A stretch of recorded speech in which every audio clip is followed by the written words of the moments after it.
기도드리겠습니다. 우주 만물을 창조하시고 인류 역사를 주관하시며 우리를 죄에서 구원하여 주셔서 하나님의 자녀로 삼아주셔서 감사를 드립니다. 하나님의 자녀로서 하나님의 말씀을 따라서 살아갈 수 있도록 또 늘 힘주시고 일깨워 주심에 감사를 드립니다. 이 시간도 기록된 성경 말씀을 통해서 하나님 아버지의 뜻을 배우고 그 뜻대로 순종하기를 원합니다. 기록된 말씀의 내용을 올바르게 깨닫고 그 말씀이 우리의 삶의 기준이 될 수 있도록 또 그렇게 살아갈 수 있도록 능력 주시기를 원합니다. 처음부터 끝까지 주님 인도하여 주옵소서. 우리를 보내주신 예수님 이름으로 기도드렸습니다. 아멘. 안녕하십니까? 반갑습니다. 오늘이 2020년 하고도 1월 하고도 8일이 되어버렸습니다.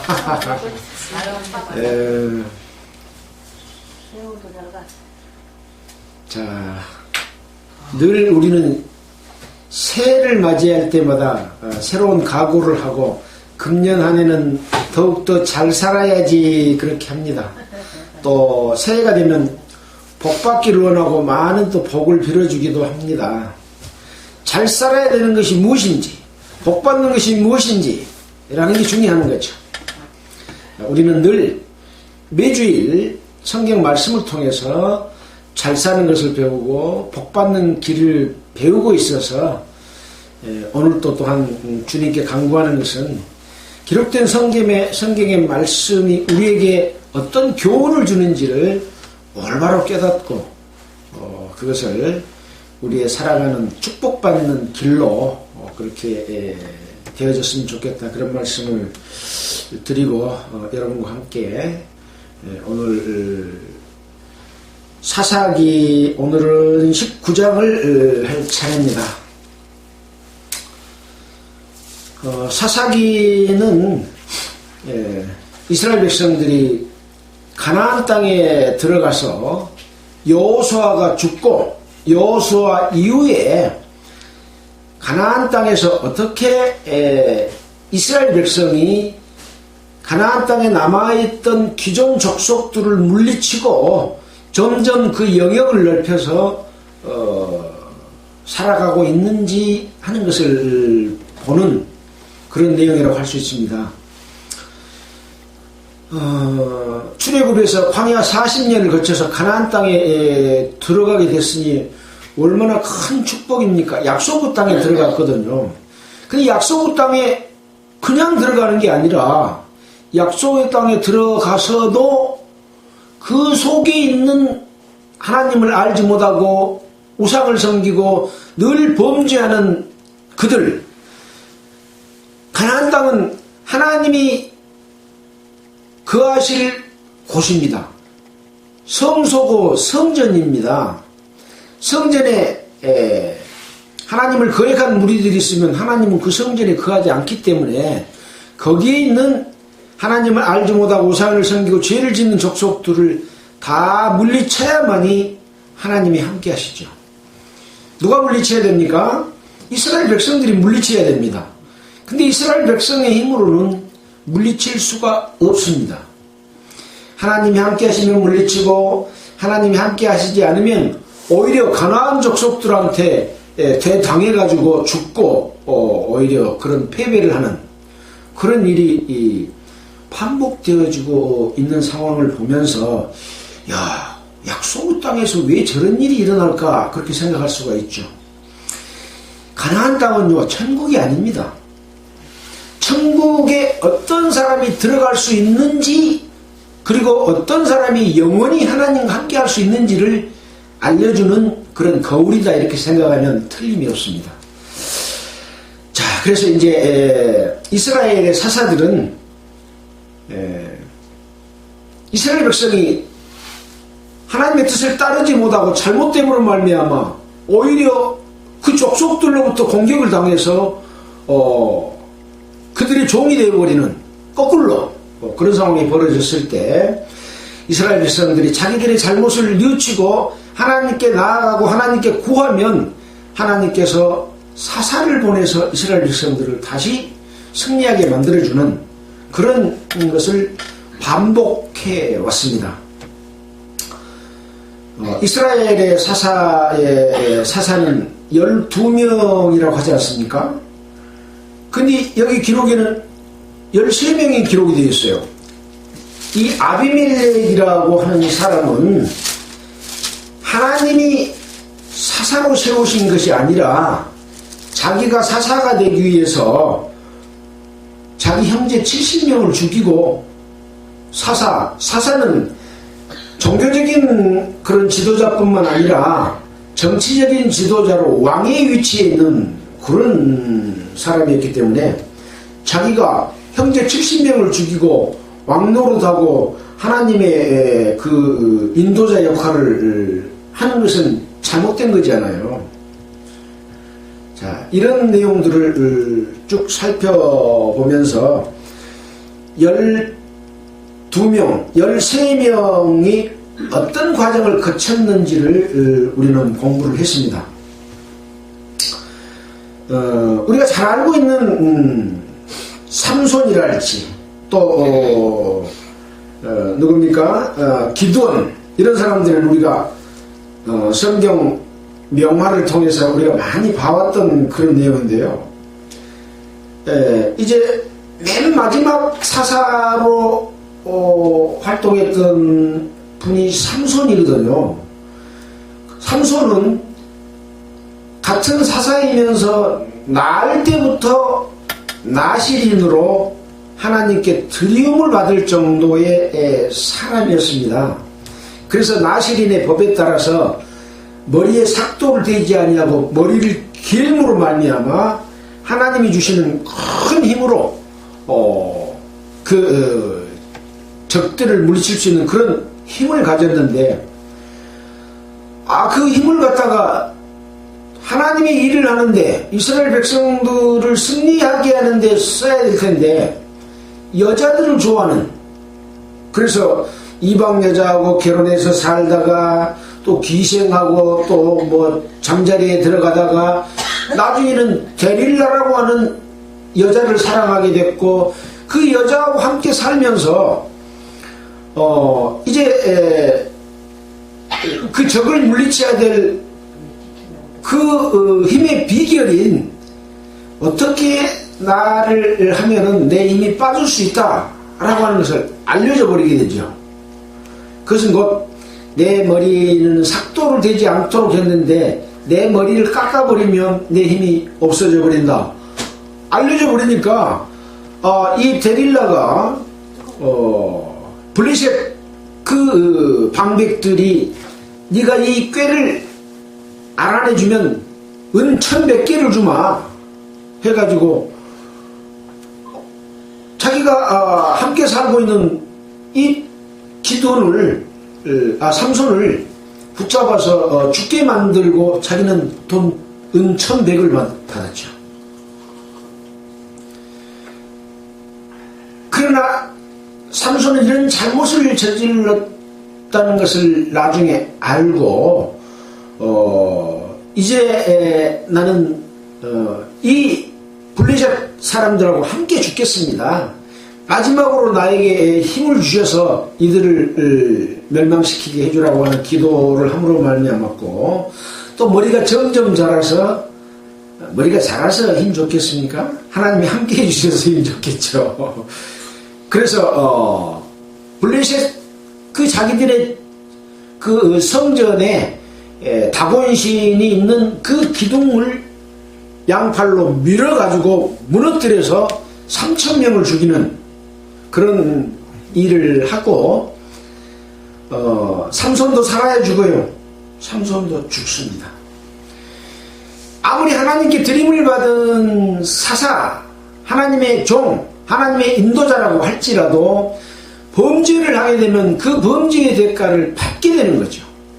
그러나 하나님은 그 삼손을 통해서 이 대적들을 물리치는 역할을 또 했습니다.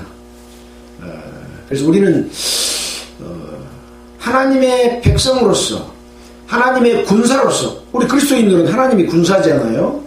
어떻게 마귀를 대적하고 나도 죄를 지어서 멸망하지 않는 하나님의 뜻을 따라서 삶으로 말미암아 영원한 축복 가운데 함께할 수 있는 삶을 살 것이냐 하는 것들을, 이런 것들을 통해서 배우는 겁니다. 삼손처럼 살면 되겠어요? 안 되겠어요? 안 됩니다. 자기가 잘못해서 뉘우치고 다시 하나님의 은혜를 구하는 건 배워야 되지만, 죄를 짓고 마귀들과 함께 죽는 그런 일을 해서는 안 되겠죠. 이런 유명한 사사들이 잘못 사는 것을 왜 기록해 놨을까요? 사사들은 하나님의 인도하심을 받아서 맨 승리하는 삶만 살아야 될 텐데, 이런 것이 하나님의 일을 맡은 사람들에게 주는 교훈이다, 그렇게 생각할 수가 있습니다. 그래서 지금은 사사시대가 아닙니다.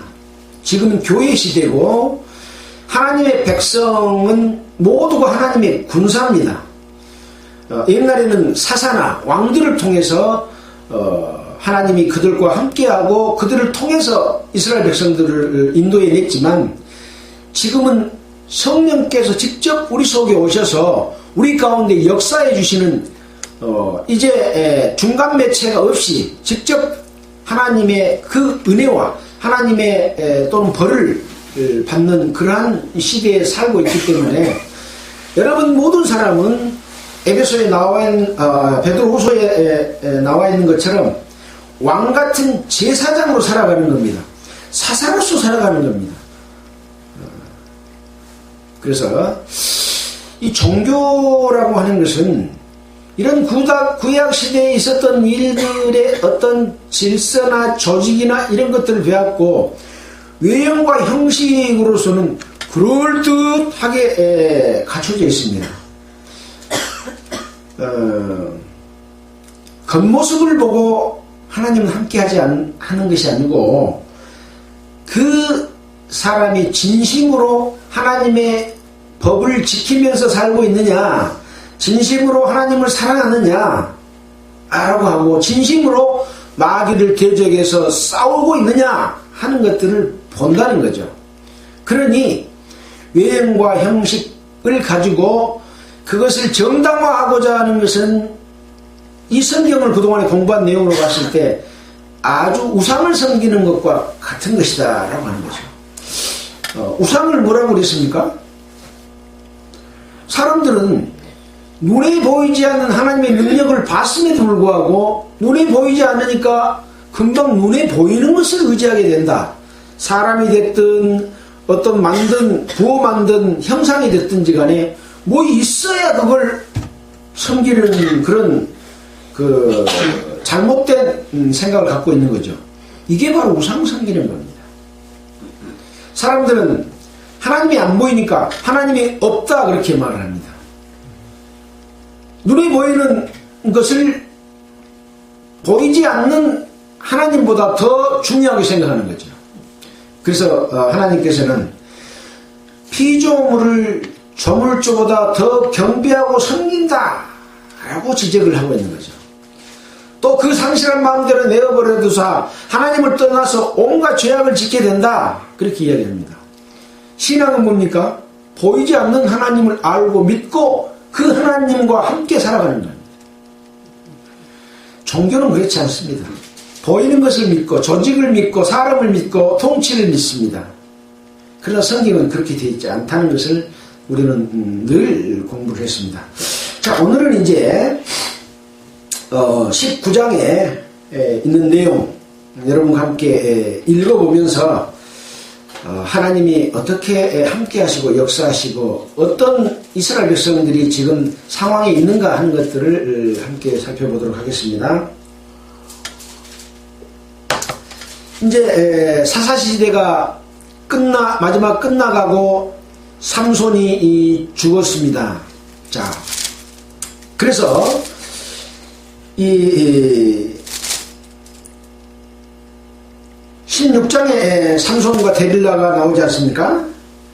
그 다음에 17장에는 미가 집의 제사장에 대해서 나옵니다. 미가와 미가 어머니가 있었는데 미가 어머니가 은 1,100을 잃어버렸는데 미가가 그것을 가지고 있다가 어머니한테 주니까 어머니가 너를 위해서 이것을 여호와께 드려서 한 신상을 새기며 한 신상을 부어 만들겠다라고 해서 이 신상을 부어 만들어 가지고 그 신상이 미가의 집에 있었다 라는 내용을 배웠지 않습니까? 이 부어 만든 신상은 우상입니다. 우상. 그래서 지금 사사시대가 끝나가고 있는 상황에서 이스라엘 백성들이 어떤 상황으로 지금 살아가고 있는가라는 것을 삼손 이후의 내용에서는 보여주고 있습니다. 사사시대를 거쳤으면 이제 배워서 똑바로 살아야 될 텐데 똑바로 못 살고 있는 것을 보여주고 있습니다.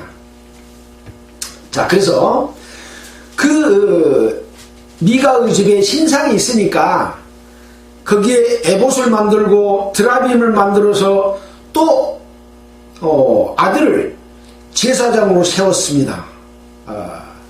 그런데 유다 베들레헴에 있는 한 소년인 레인이 자기 거할 곳을 찾다가 미가의 집으로 오니까 미가가 그 레인을 제사장으로 삼았어요.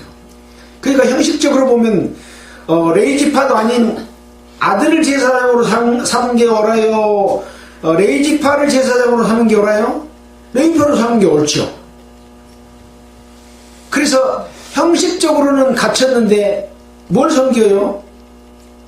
뭐 앞에서 섬겨요? 부어 만든 신상 앞에서 섬기는 거죠. 이 목적물이 하나님께 나아가는 목적물인 이 신상이 종교입니다. 종교. 우상입니다. 근데 제사장 레이지파 세워봤자 아무런 의미가 없는 거예요. 대상 자체가 잘못되어 있는데.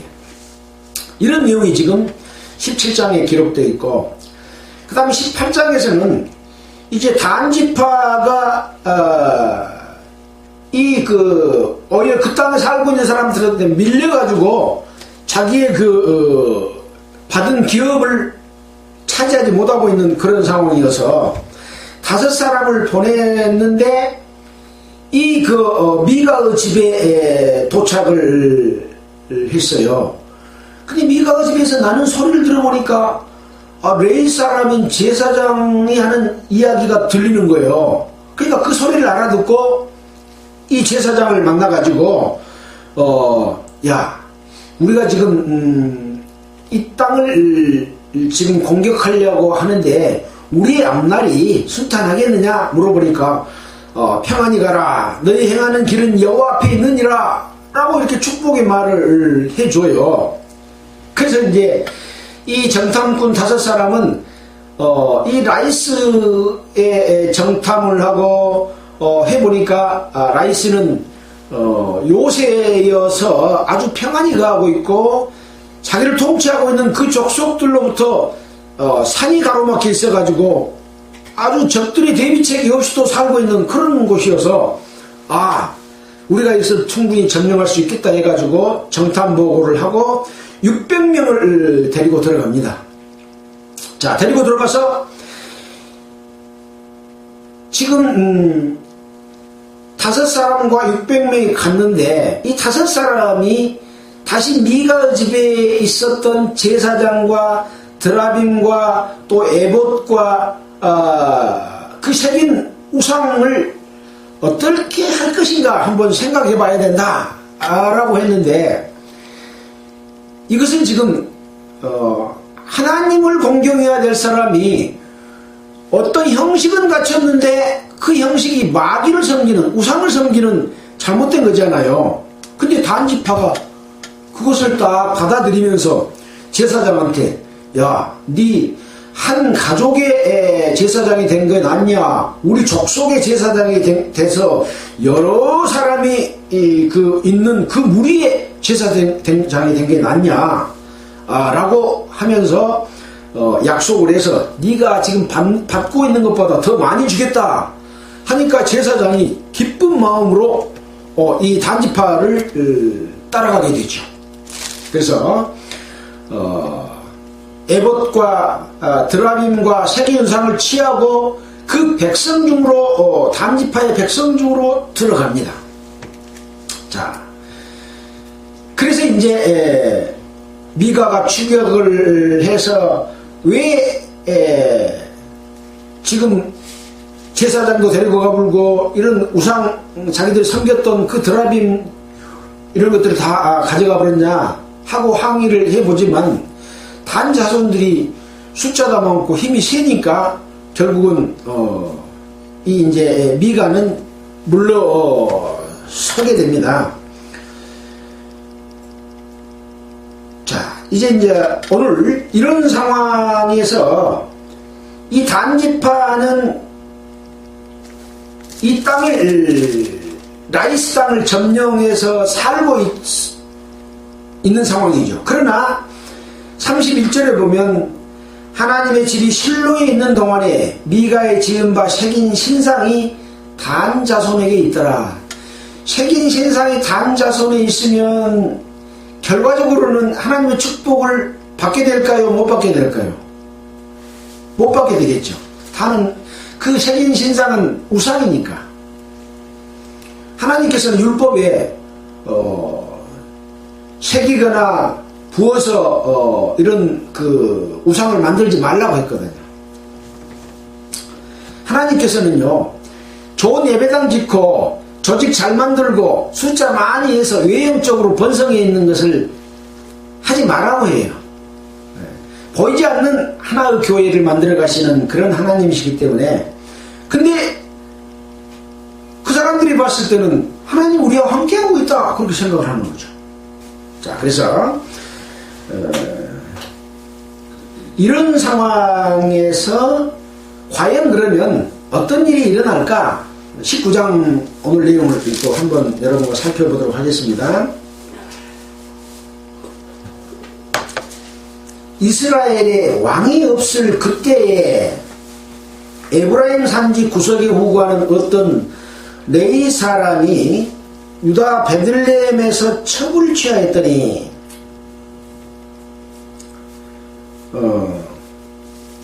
에브라임 산지에 우거하는 어떤 레위 사람,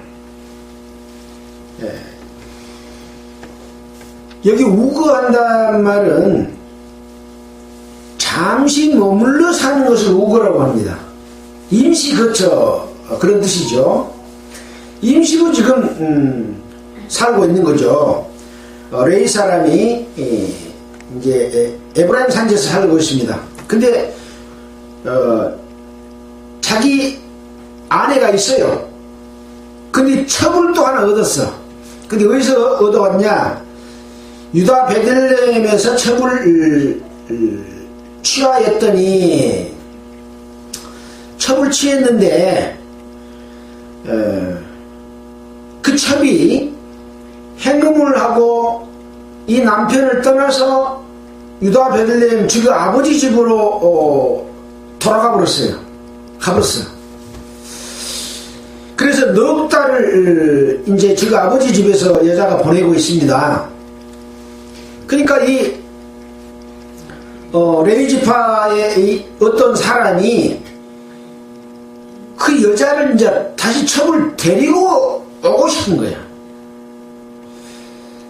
이 레위 지파면 제사장의 역할을 해야 되고 또 성막에서 봉사하는 역할을 각 자손별로 역할이 따로 있잖아요. 근데 율법에는 여자가 간음을 하면 어떻게 하라고 되어 있습니까? 돌로 쳐 죽이라고 되어 있잖아요. 우리가 신약 성경에서 간음하다 현장에서 잡힌 여자를 데리고 왔을 때 사람들이 돌로 쳐 죽이려고 하니까 예수님이 그것을 가로막고 죄 없는 자가 돌로 치라. 그러니까 다 자기가 죄가 있으니까 여자를 돌로 못 치고 다 하나둘씩 다 없어졌잖아요. 율법에는 간음 했다면은 그 여자를 돌로 쳐 죽여야 됩니다. 그러면 레위 사람은 제사장을 맡아야 될 사람이고 가장 하나님의 법을 준수해야 될 사람이기 때문에 그 첩을 돌로 쳐 죽여야 됩니까? 자기 친정에 가도록 그냥 놔둬야 됩니까? 돌로 쳐 죽여야 되는 거예요. 이게 하나님의 법이에요.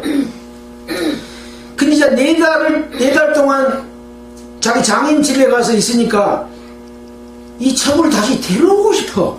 왜 데려오고 싶을까요? 같이 자고 싶어서. 하나님의 뜻은 온데간데가 없이 자기 육신의 정욕을 위해서 이 여자를, 자기 첩을 데리고 오고 싶은 거예요. 그래 이제 장인 집으로 갑니다. 그 남편이 그 여자에게 대해서 다정하게 말하고, 다정하게 말할 상황이 아니에요. 돌로 쳐 죽여야 될 상황이에요. 다정하게 말하고 그를 데리고 오고자 하여 하인 하나와 나귀 두 피를 데리고, 나귀 두 피를 데리고 가야 자기 첩을 태워고 올 거 아닙니까? 데리고 이제 갔더니 이 첩이 자기를 인도해서 자기 아버지 집에 들어갑니다. 그 여자의 아비가 이 사이를 보고 환영하니라. 그래서 그 첩 장인인 여자의 아비가 그를 머물리면은 여기 좀 들어와서 있어라 하고 지금 있게 한다 이 말입니다. 머물게 한다 이 말입니다. 그가 3일을 그와 함께 거하며 먹고 마시며 거기서 유숙하다가 3일 동안 장인이 오라고 해서 먹고 마시고 거기서 유숙한다. 그럼 뭘 의미합니까? 지금 바람 피고 해금하다가 간 첩하고 같이 잤겠어요? 안 잤겠어요? 3일 동안 잔 거예요 지금. 먹고 마시고 유숙합니다. 나흘 만에 일찍이 일어나서 떠나고자 하니까 여자의 아비인 이 첩장이 사이에게 말하되 떡을 조금 먹어서 그대의 기력을 도운 후에 그대의 길을 가거라. 지금 가지 말고 이제 3일 동안 있었는데 하루 더 있다가 떡을 먹어가지고 기운을 좀 키워갖고 그러고 가거라. 두 사람이 앉아서 함께 먹고 마시며 여자의 아비가 그 사람에게 이르되 청하노니 이 밤을 여기서 유숙하여 그대의 마음을 즐겁게 하라. 이제 떡을 먹고 기력을 회복했어. 3일 동안 잤고 또 기력을 또 회복해가지고 오늘 밤에 즐겁게 하다가 내일 가거라. 즐겁게 한 게 뭡니까? 지금 딸 첩하고 같이 또 자거라. 기력 회복했으니까. 그게 뭐예요? 지금 죽여야 될 사람하고 계속 같이 쾌락을 위해서 잠을 자고 먹고 마시고 떡 먹고 힘내서 또 먹고 또 자고.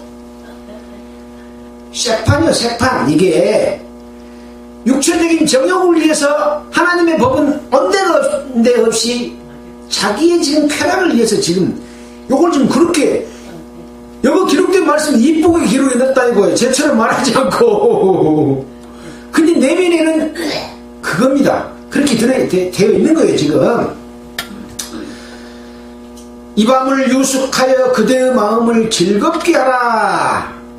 그 사람이 일어나서 가고자 하되 첩장인의 간청으로 다시 유숙하더니 하룻밤 더 자요.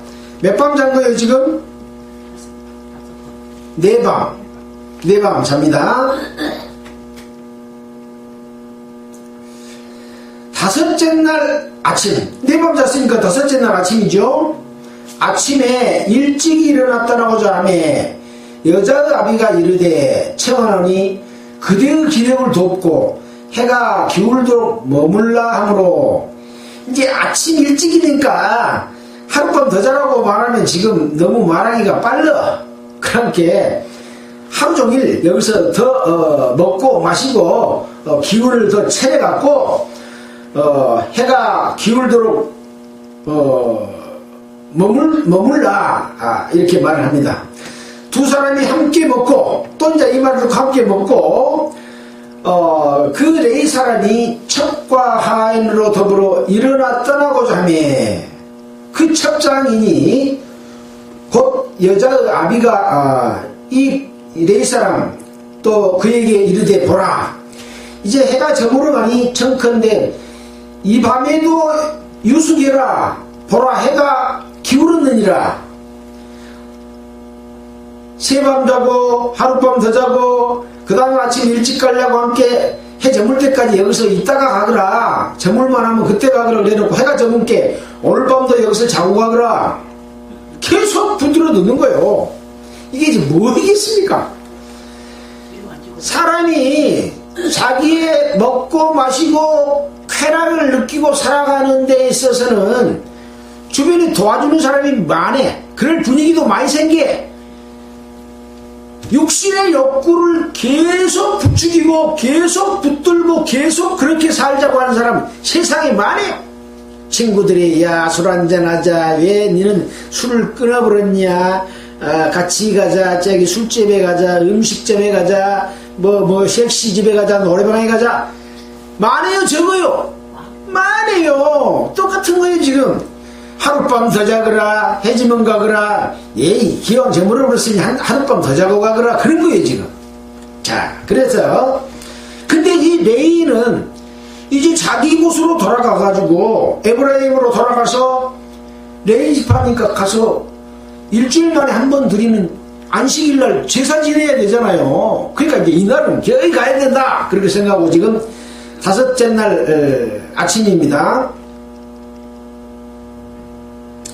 그 사람이 다시 밤을 지내고자 아니하여 일어나서 떠나서 여부수 맞은편에 이르렀으니 여부수는 곧 예루살렘이라 여부수는 예루살렘이라 그랬습니다. 안장 주운 낙이 둘과 첩이 그와 함께 하였더라. 첩을 데리고 이제 가서 이제 여부수에 도착한 거죠. 그들이 여부수에 가까울 때에 해가 지려 하는지라. 그러니까 지금 해가 다 져갈 때 왔으니 뭐 얼마 안 가도 금방 해가 져버릴 거 아니겠습니까? 그러니까 이제 종이 주인에게 이르되 우리가 돌이켜 여부수 사람의 이 성읍에 들어가서 유숙합시다 라고 이제 말을 합니다. 그러니까 주인인 레위 사람이 종한테 말하기를 우리가 돌이켜 이스라엘 자손에게 속하지 아니한 외인의 성읍으로 들어갈 것이 아니니 기브아로 나아가리라 하고. 지금 레위 사람이라고 레위 사람 지금 체면 차리고 있어요. 지금 레위 사람이면 레위 사람이 행세를 하려면 뭐부터 해야 돼요? 가늠한 자기 부인을 쳐 죽여야 될 텐데 쳐 죽이지 않고 3달 만에 넉 달을 보낸 다음에 그 첩이 생각나서 가가지고 지금 4일 밤을 자고 있으면서 데리고 가다가 여기 여부수에 가서 자고 갑시다 그러니까 여부수는 외인의 성읍이기 때문에 거기 들어가지 말고 기브아로 가자 그라고 말을 합니다. 기브아로 가면 괜찮을까요? 지금 이스라엘 백성들이 살고 있는 이 상황이 다 하나님을 떠나서 자기 마음대로 죄판으로 사는 거였어요. 가짜 신앙생활하면서 하나님을 섬긴다고 하면서 우상 섬기고 제사장 아닌 사람으로 제사장을 삼고 하나님의 말씀으로 거듭나지도 못한 목사를 세우고 그런 것도 똑같은 거예요. 그리고 지금 살고 있는 상황입니다. 자, 기브아로 가자고 했습니다. 우리가 기브아나 라마 중 한 곳에 나아가 거기서 잠자자 유숙하자 모두 앞으로 행하더니 베냐민에 속한 기브아에 가까이 이르러 해가 진지라. 이제 해가 넘어갈 때쯤 출발해서 해가 져서 기브아로 지금 갔는데 이제 해가 져버렸어. 자, 해가 진지라 기브아에 가서 유숙하려고 거리로 돌이켜 들어가서 성읍 거리에 앉았으나 그를 집으로 영접하여 유숙케 하는 자가 없었더라. 여기 이스라엘 백성들은 그 지역으로 조금 들어가면 광장이 있고, 광장에서는 토론도 하고 대화도 하고 제법 지식인치들이 모여서 그런 광장에서 이야기를 합니다.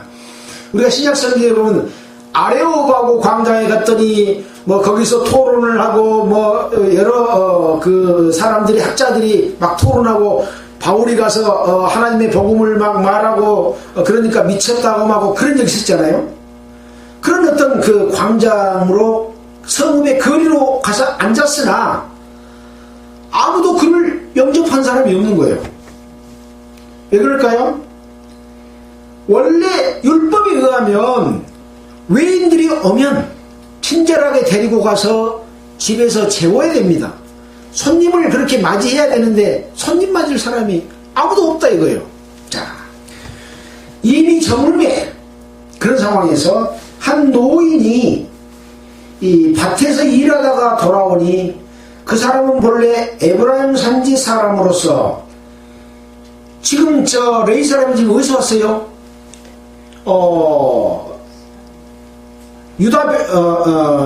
원래 레위 사람이기는 하지만 에브라임 산지에서 지금 우고했다 그랬잖아요. 임시 살고 있다 그랬잖아요. 근데 이 노인은 에브라임 산지 사람이에요. 그러니까 지금 레위 사람이 살고 있는 곳은 이 노인으로 봤을 때는 자기의 고향이에요. 고향 사람이 여기 와서 있다 이거예요. 자, 그러니까 그곳 사람들은 베냐민 사람이더라. 지금 이 들어간 이 기브아에 살고 있는 사람들은 어디 사람이라고요? 베냐민 사람이다. 노인이 눈을 들어 성읍 거리에 행객이 있는 것을 본지라. 이제 이 레위 사람과 그 첩과 종과 이 사람들을 본 거예요.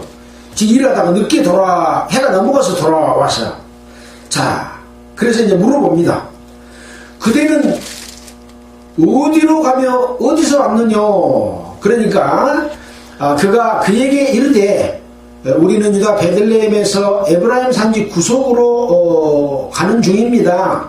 나는 그곳 사람으로서 유다 베들레헴에 갔다가 이제 여호와 집으로 가는 중인데 나를 자기 집으로 영접하는 사람이 없습니다.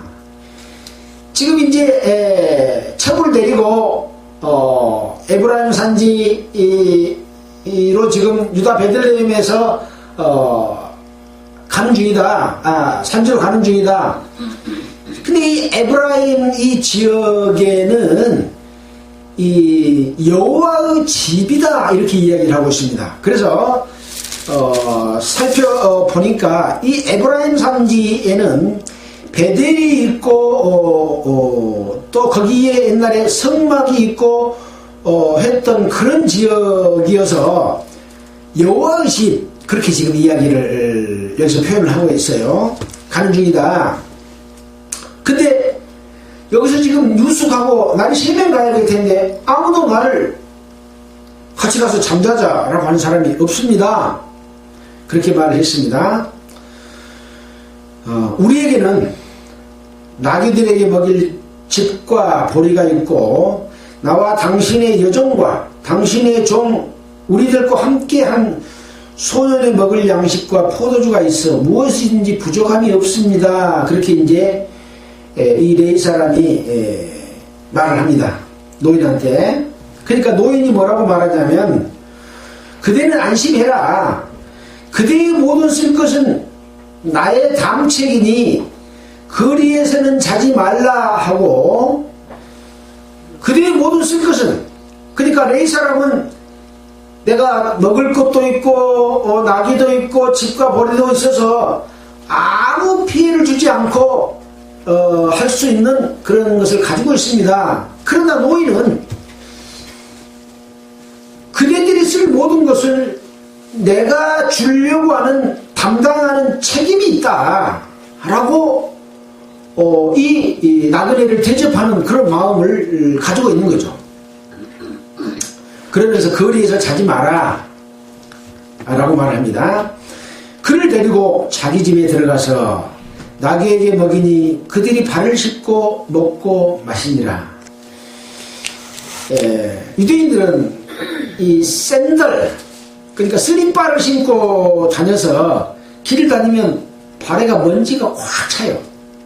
옛날처럼 지금처럼 운동화 신고 막 그렇지를 못해가지고, 그러니까 반드시 손님을 맞이하면 물을 떠서 발을 씻겨주기도 하고 발을 씻으라고 이렇게 해줍니다. 그렇게 해서 발을 씻게 하고 먹고 마시니라. 그들이 마음을 즐겁게 할 때에 이제 노인은 대접하는 입장이고 또 이 레위 사람은 대접을 받는 입장이어서 함께 베푸는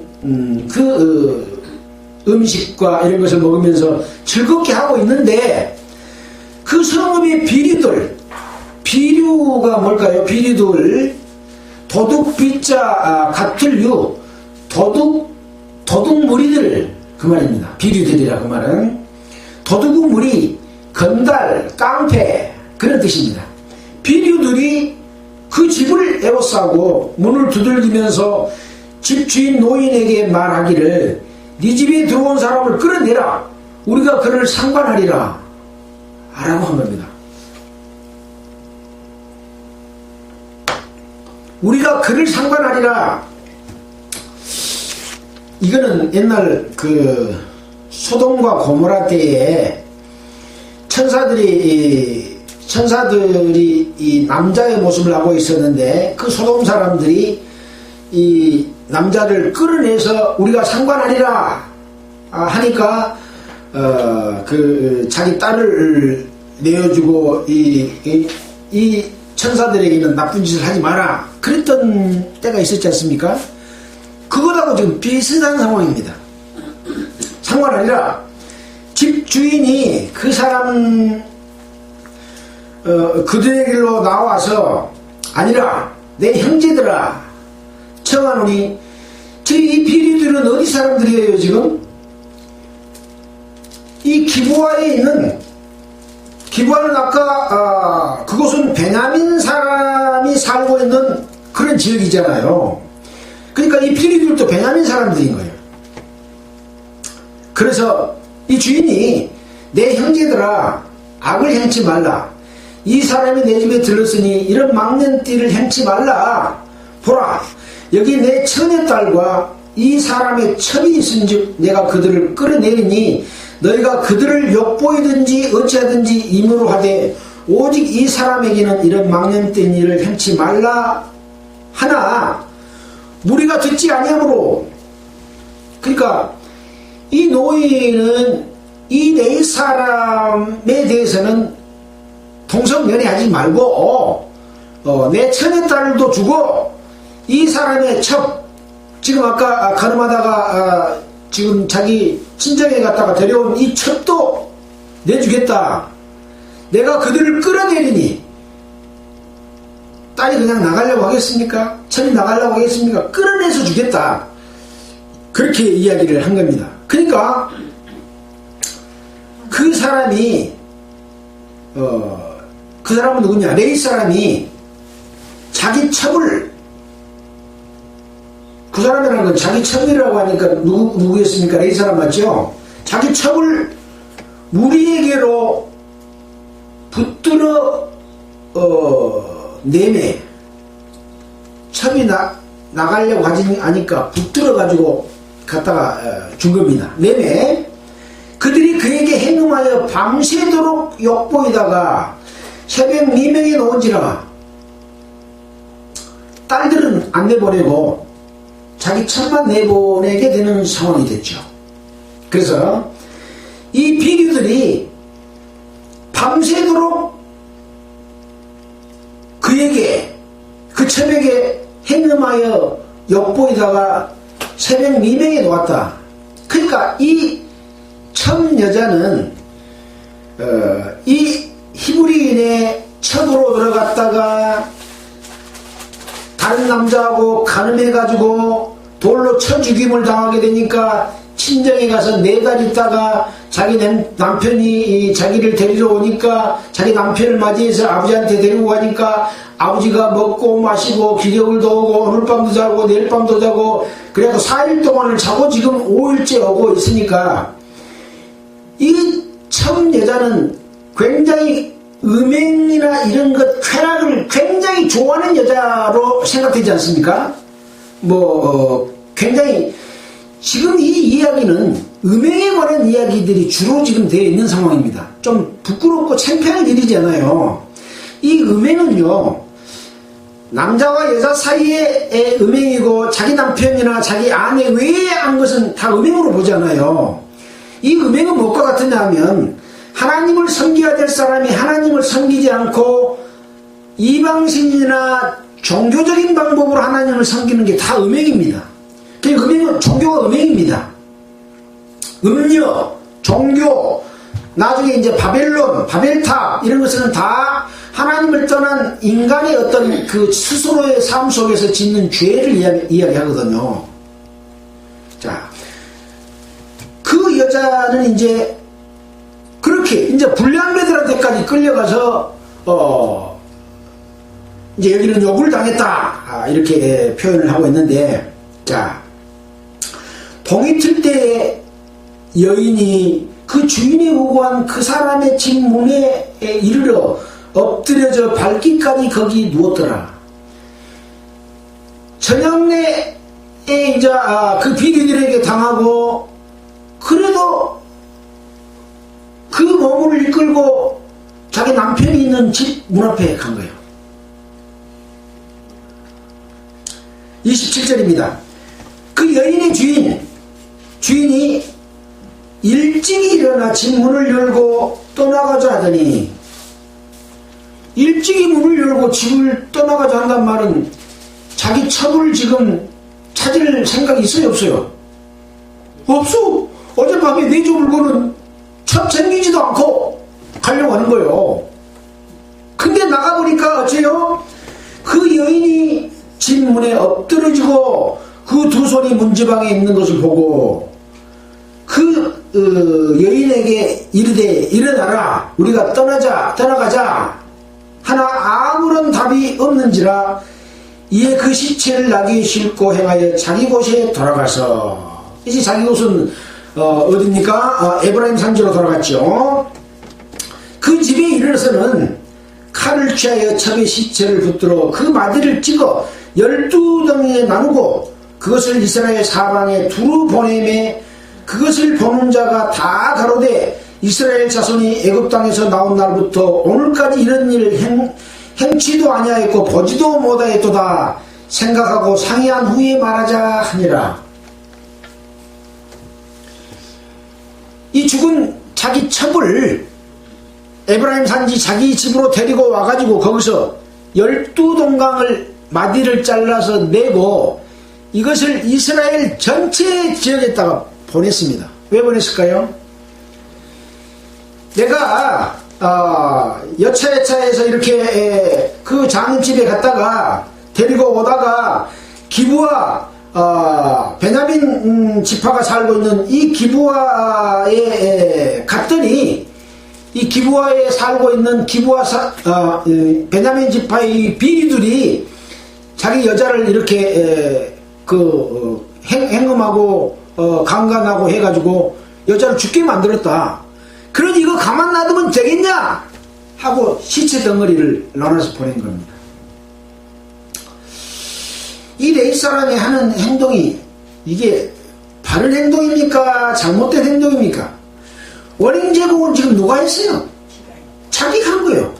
근데 자기의 잘못은 하나도 생각지 않고 그 베냐민 지파 사람들이 자기 첩 데리고 가서 그렇게 해버린 그것을 보복하기 위해서 자기 첩의 시체를 쪼개가지고 12덩어리로 내보냈습니다. 그러면서 그것을 받는 사람들이 이제 이스라엘 사람들이 애굽에서 나온 날부터 오늘까지 이런 일을 행치도 아니하였고 보지도 못하였다 생각하고 상의한 후에 어떻게 처리할지 말하자. 그렇게 기록한 내용이 19장의 내용입니다. 그럼 이제 앞으로 어떻게 되겠어요? 이제 이스라엘 사람들이 뭉쳐서 베냐민을 공격하려고 합니다. 뭐 안 봐도 뻔하지 않습니까? 예. 그러면 같은 민족끼리 싸운 거예요? 다른 민족끼리 싸운 거예요? 같은 민족끼리 싸우는 거예요. 레위 사람이 첩을 드린 것 자체가 잘못됐고, 첩이 죄를 지면 율법에 따라서 돌로 쳐 죽여야 되는데 죽이지 않고 넉 달 지나니까 그 첩이 또 보고 싶어서 장인 집에 가서 4일 동안 자고 5일째 나오다가 기부하에 들려서, 기부하는 이방 지역이 아닌 지역이니까 거기 가면 나를 이렇게 잘 잠재워서 보내줄 거다 생각하고 갔더니, 기부하는 베냐민 집에 살이고 자기 동족인데도 불구하고 자기 첩을 비리들이, 깡패들이, 도둑들이 저녁 내에 엿보이고 죽여버렸지 않습니까? 그럼 깡패들은 왜 그랬을까요? 깡패들도 남자가 남자로 더불어 음행한 일을 행하려고 했다가 이 노인의 만류와 이 레인이 자기 첩을 내줌으로 말미암아 그 첩에게 무엇을 행했어요?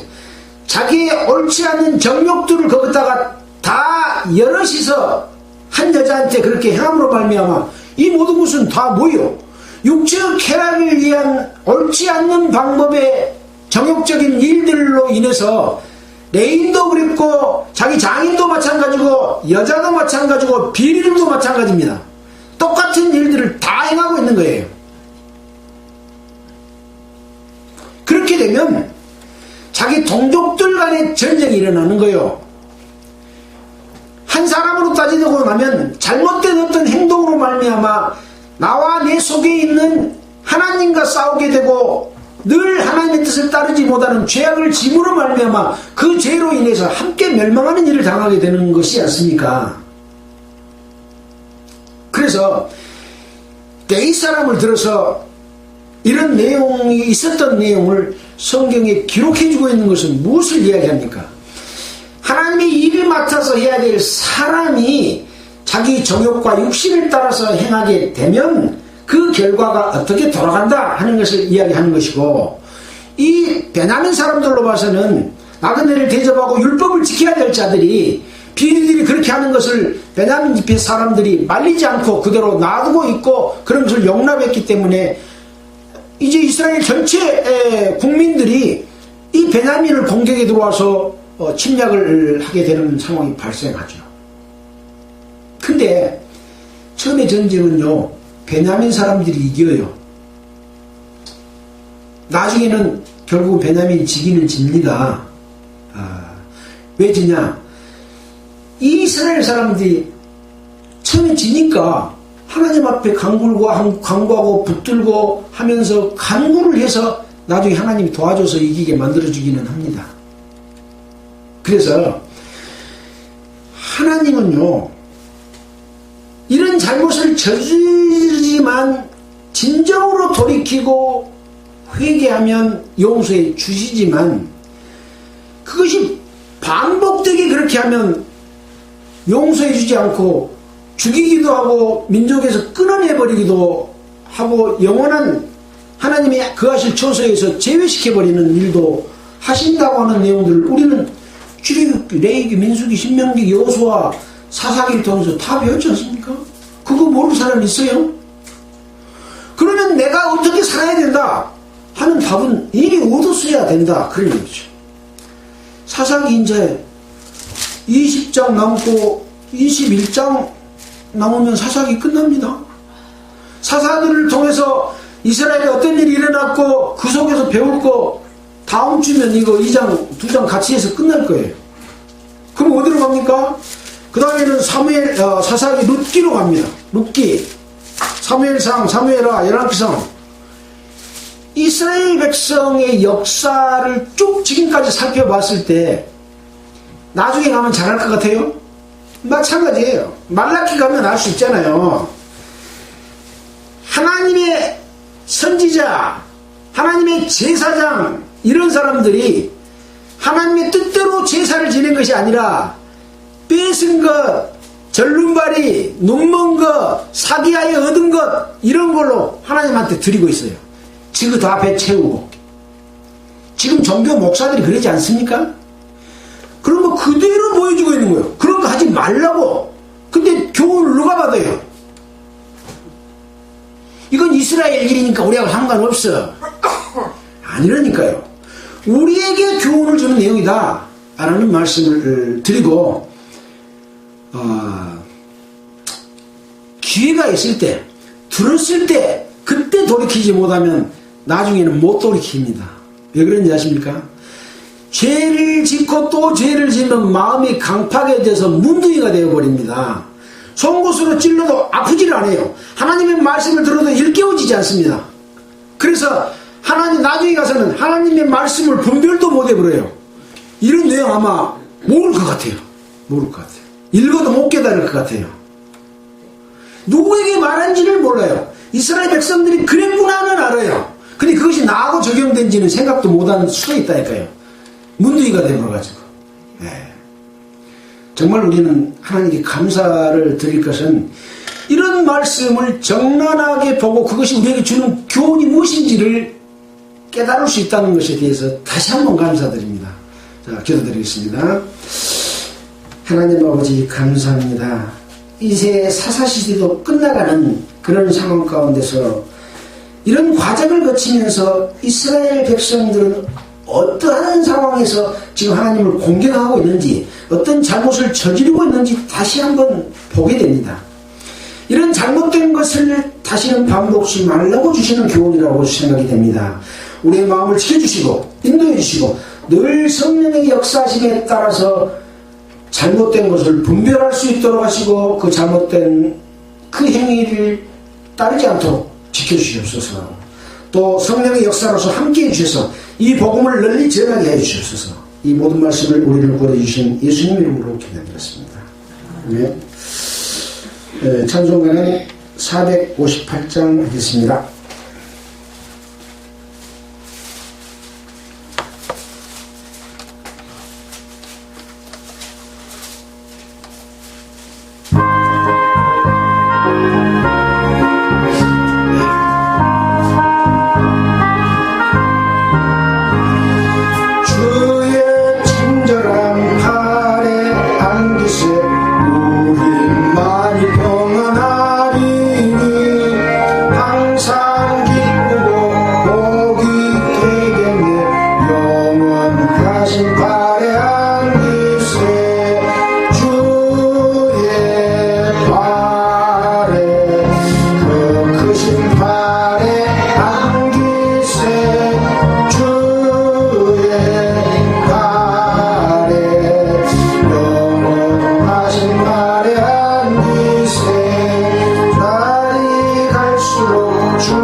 예.